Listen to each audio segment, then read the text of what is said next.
Hello, everyone out there in podcast world. Hope you're having a great day. You're listening to the Service Business Mastery Podcast. I'm your host, Tersh. Today's episode, we have Chris Miles. He's the cash flow expert and the anti-financial advisor. He's a leading authority in teaching entrepreneurs and professionals how to get their money working for them today. He's the author and the podcast host of the Chris Miles Money Show. Did I say that right? Chris Miles Money Show? You got it. Yep. Perfect. And he's been featured on U.S. News, CNN, Money, EO Fire, and his proven reputation with his company, Money Ripples, getting his clients fast, life-altering financial results.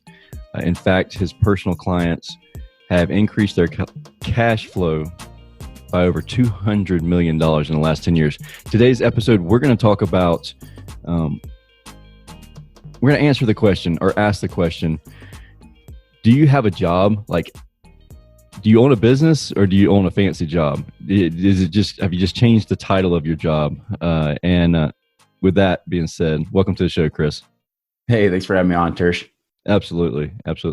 So before we got started, we were talking a little bit about friends of mine, acquaintances of mine who have a really fancy job. I mean, I've been guilty of it myself. You have a different job title, but the business owns you versus you owning the business.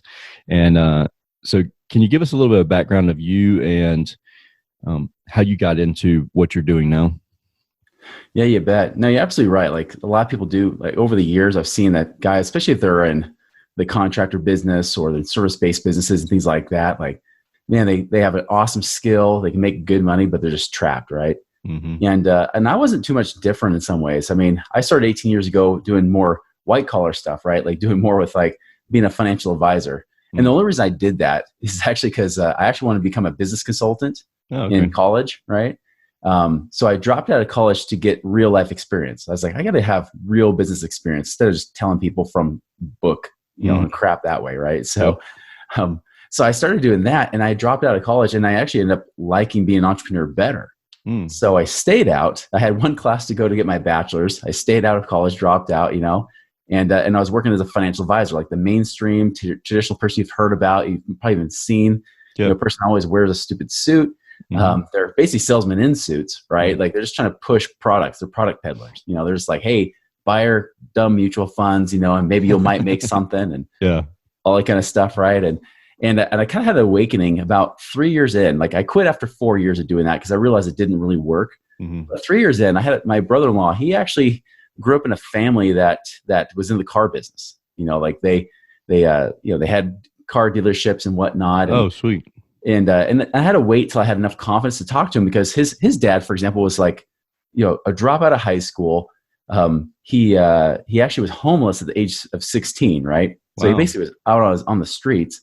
He was able to get like the first, I think it was the first Chrysler dealership in the state of Utah.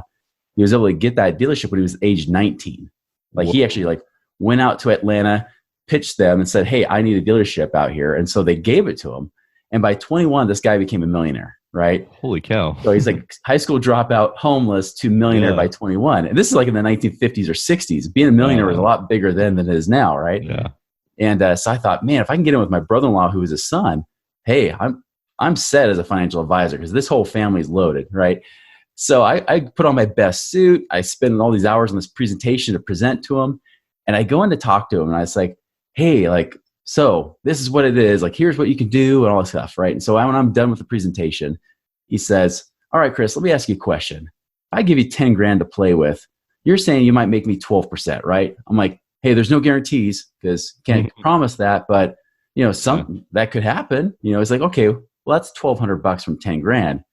But Chris, I can take that same 10 grand. I can put a down payment on a big rig. I can turn around, sell a few months later, make 20 grand in profit off that in my own business. So why would I invest with you? Wow. And I'm like, well, you should be diversified. Business is risky. You shouldn't do that. Put all your eggs in one basket and all that kind of crap that I told him, right? And he's like, all right, Chris, we'll see you later. Get out of here. Yeah. Kick rocks, Chris. Set me with my tail between my legs. But it was one of the coolest things he could ever done because I'm like, wait, I don't have a good answer for that. And the truth was, in your business is like the best investment, right? And especially if you do it right. But what I find is so many people get caught up, keep reinvesting back in their business over and over. Yeah. They never create any multiple streams of income. So they're like, I just created for myself this job that now I'm stuck in. And if you've got contractors and people like that working for you, still, like, you feel trapped. Like, you feel like you're just, chained to this business, and you wonder if you're ever going to get out. Your body's giving out depending on the kind of work you're in. And, it's just it's like this horrible rat race, and you're watching your family grow up without you, and your wife too. And also, like, you feel like if something happened, heaven forbid, that you broke a leg, got cancer, something happened and you were taken out of the business for a month or 2 months, your business would crumple without those processes and procedures. But it's honestly, so this is what I've found, and I don't know that this is the truth. There's no scientific backing on this at all, but I believe that a very large percentage of the reason why that happens is ego driven. Like, we as entrepreneurs feel like when you come to me with a question and I solve your problem, I'm the man. Like, can't do it without me. You know what I mean? Buck stops here. Yeah, and it's so ego driven, and we have to get out of that mindset. We have to give away those responsibilities, and I don't think that it'll do it. It won't do that until you internally have that conversation, and it says, this company can run without me, and I want it to, and I have to have it. And like you said, diversifying those income streams. Also, you cannot do that if you need all of your income streams to pay like homage to you as the business owner, the entrepreneur. Yeah. What's your thoughts on that?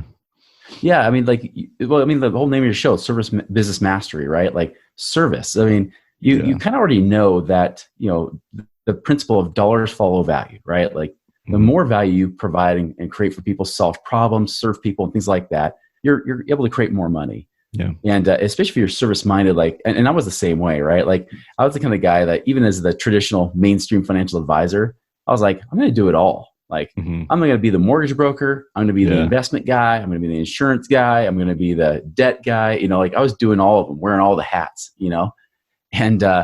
and what was interesting is I really was in a scarcity world, right? Like, I was in a world of like, well, hey, I don't have to cut in anybody else. Like, I can do this myself. I've got the bandwidth. I can do this, especially when I was in my 20s, and late 20s at that point.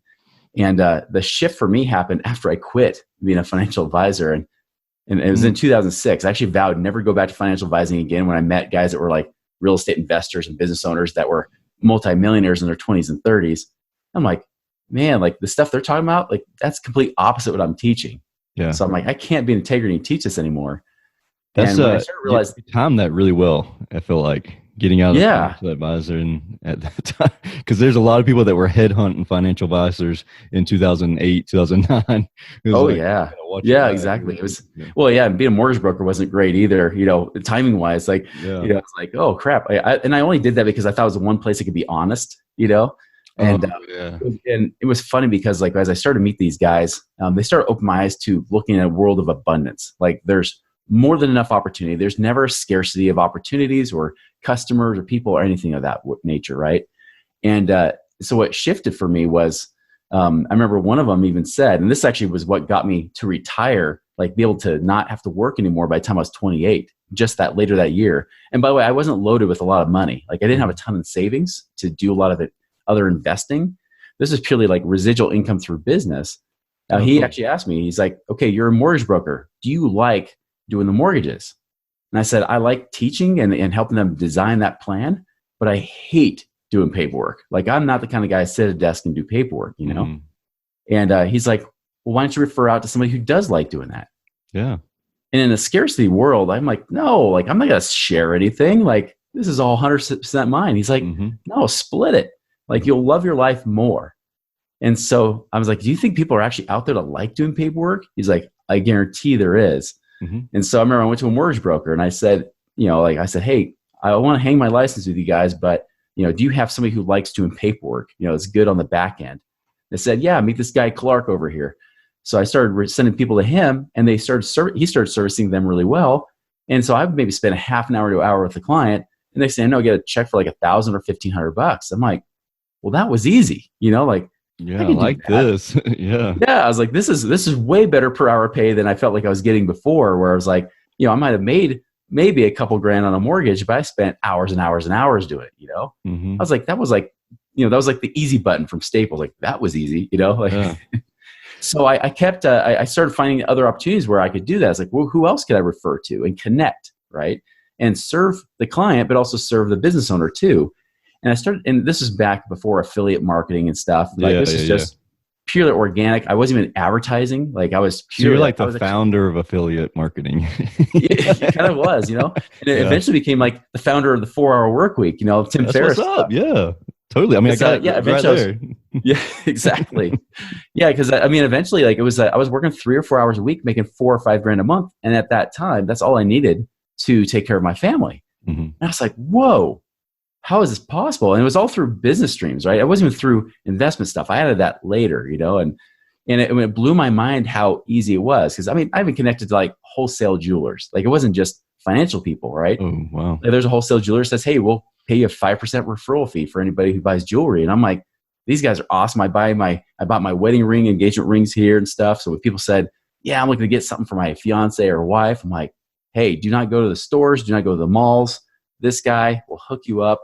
You can custom make it. And it's like a third of the price, And then I get another check in the mail. And I was literally getting mailbox money, just by being a connector, just helping solve problems for people. But it didn't have to be me.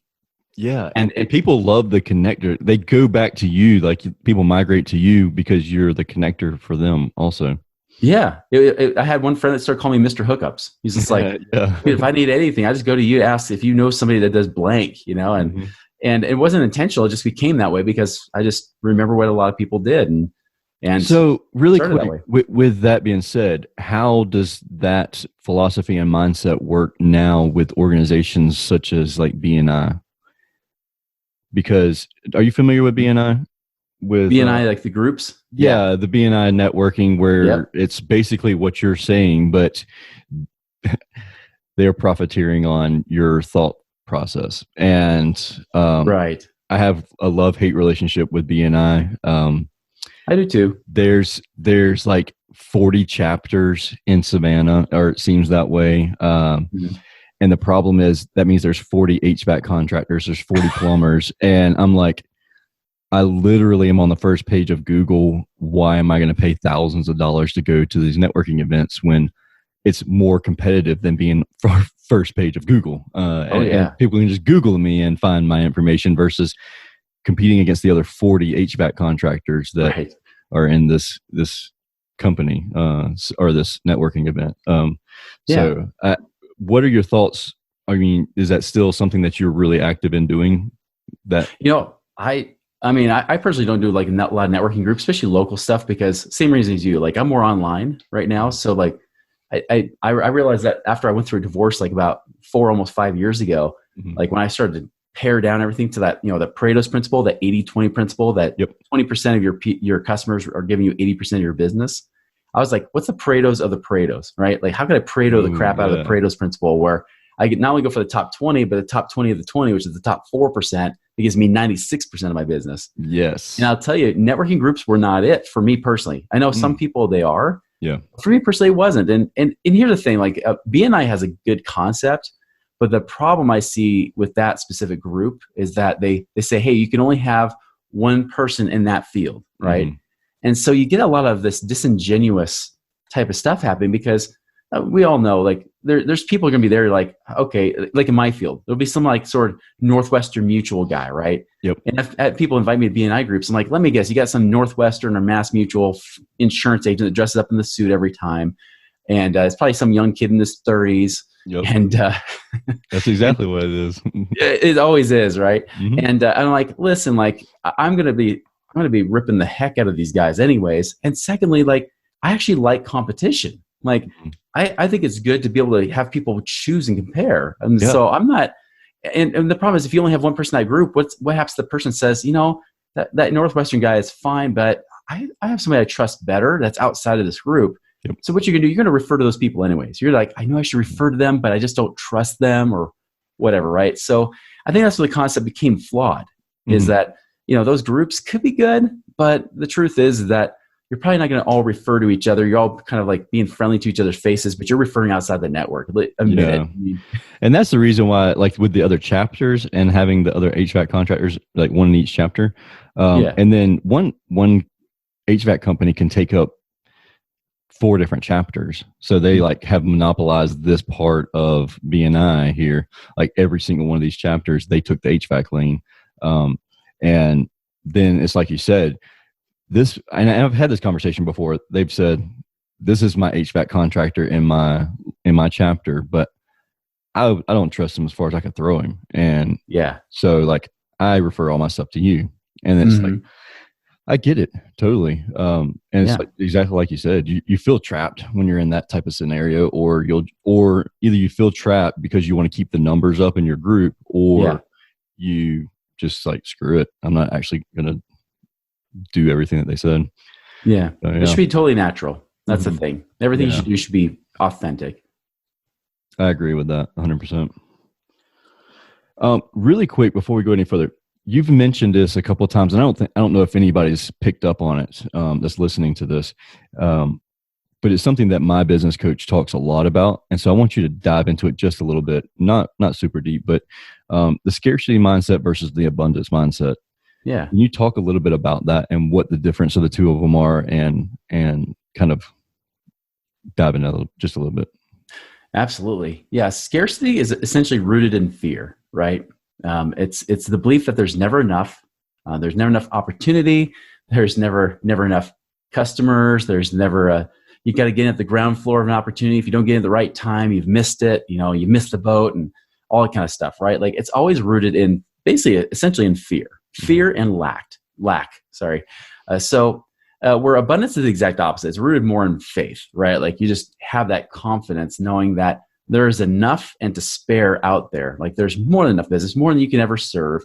And that you're just here to show up and serve, because money is not a result of luck or exploitation, which is what a lot of people believe. Oh, yeah. Money is a very formulaic, proven result of just service, right? Providing value, especially if you're willing to ask for that value. That's another thing I find with service business owners that they might miss they might provide great value, but they forget to ask for it, right? They forget to ask for that money because they're like, well, I would just do this because I want to help.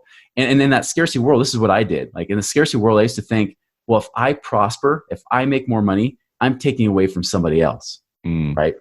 But in truth, and that's what I learned, like when I became retired the first time, back in 2006, I was like, wait, really? In truth, like if I'm, helping somebody out, everybody prospers, right? We all prosper together when we're doing that. We don't have to lie, cheat, or steal our way to create more money. It's really purely, it's how do I serve people, solve problems for them, and then naturally they want to exchange money to get that in their lives because they know they're better off with it than without it.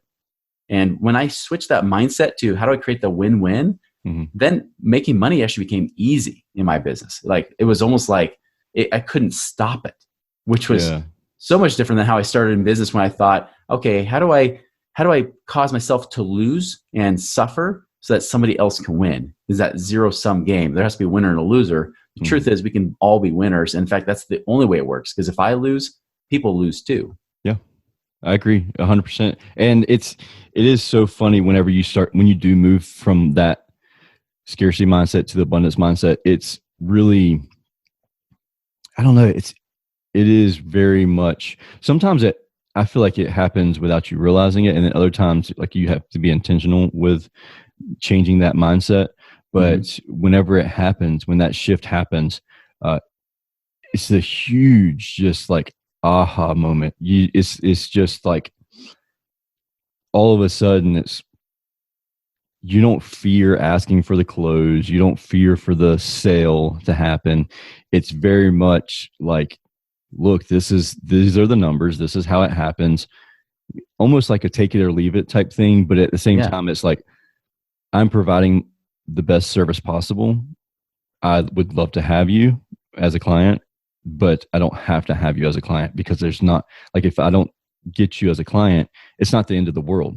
there's other stuff that's going to come through the stream. So there's no more scarcity. It's just an abundance. Like there's always something else that I can do here. And so it takes the fear out of the conversation. You have more confidence, and then that kind of, it echoes out of you as a person. You just like, people just gravitate to. It's funny how it happens, because it's like once you quit caring, then all of a sudden you start making more money, and people think that you care. Like it's like you care more, but you're not really caring about the scarcity, like the fear. I guess that's it. The fear's gone, so you're caring less about the fear, and then people buy into your service mentality more. So it's weird, but it's hard for me to explain sometimes too. But it's very much I think that you're going to stay in the rat race forever if you live in that scarcity mindset. I agree. Like I like to call that desperation business breath, right? Like we see it all at networking meetings when they're trying to throw a business card at you faster than you can your name. It's like they're like Chinese stars. Exactly. You have to do like Neo from the Matrix. They're flying by, right? Yeah, exactly. It's crazy. Like, and that business breath just drives you away. Like if you can imagine, like, you already know, like it makes you feel disgusting. Like you have to shower after you're done talking to those people. And it's the exact opposite when you come from a place of abundance. You say, you know what, like I'm just here to see if I can solve a problem for them. And even if you can't, create a collaboration with other people. Say, you know what, I'm not your guy, but this person is. Like this person can serve you well. And then why not create an affiliate, like a referral thing with that or whatever, right? Like, and say, hey, let's connect this kind of thing. And it's funny because when you start coming from that, like you said, that mentality of just, hey, I'm here to serve. Can I help you or not? And be okay either way. And it's funny because I've noticed the more money I make and the less I need business, the more that people want to hire me, right? Because like, for example, like when I take on consulting clients, I only work part-time in my business now. I only work maybe 20, 25 hours a week on average, just to kind of keep myself, because I technically was able to retire again 3 years ago, with making over like $15,000 a month passive and residual, but I still got to the point where I was like, man, I'm bored. Like what's next in my life? And so I love to teach. So that's why I have my podcast show. That's why I consult part-time, because it feels like it keeps my finger on the pulse. It keeps me young in a way, Oh yeah. And it's funny because like I only take people on if I know I can double the results of what they'll pay me. So it's like, it's like, hey, I want to make sure you make at least twice as much more cash flow this year because you've hired me than you've paid me. So it's never like, I never feel guilty. I never feel pressure to perform. But the funny thing is that's when they all want to hire me, It's like I have more people hiring me now than when I needed the money before, In service industry, I see this conversation happen all the time. It's like when I'm dead and I'm desperate for work, I can't find anything. But now that I'm slammed, the work just won't come. I mean, it won't stop coming. Yeah. Like the phones just keep ringing and ringing and ringing. And it's, I think part of that is that the abundance. Like I have so much work, I can't. But then you get into scarcity of I can't find good guys. I can't find good technicians. And it's like it's catch-22. It's mentally you have to say, okay, there are millions of people in America. Somebody will work for you. Somebody will come to work on your team. You have to get out of that scarcity mindset of there's no good employees in the world. That's right. That's a humongous belief, and I've had it for myself. It's like I can't duplicate me. It was like, well. Of course not. You can't duplicate anybody, any one person, right? Like that's the fallacy. But you can train people to do certain aspects of a job or whatever. And if you could duplicate yourself, they don't need you, right? Like they're going to create their own business. But the vast majority of people don't want to be in business because it's a crappy place to be. Like you have to absolutely love not only your business, but love being in business to even want to do that in the first place. A lot of times I'll talk to someone and they're like, okay, so what's the end result? Like at what point do you decide like you've made enough money and stuff? And my answer is always the same. Like I love the process. I don't love the results. And if you are only in it for the results of, I'm going to be rich because I'm a business owner, you're going to hate your entire life until that happens, if it ever happens.